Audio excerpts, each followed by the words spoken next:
Naniniwala si Senator Amy Marcos na mas makabubuti kung dadalhin na lang sa korte ang investigasyon ng war on drugs ng nakaraang administrasyon. Ito ay sa kabila ng pinaplano ni Senator Bato de la Rosa na paglulunsad ng Senate hearing tungkol sa drug war.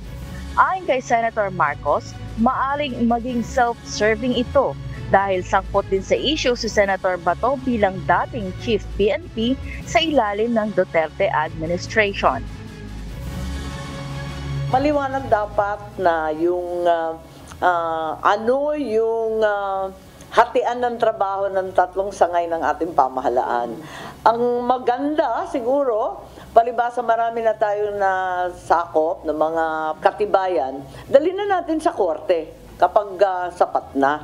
Let's bring it to court so that hindi masabihan that it is partisan or self-serving or otherwise untruthful.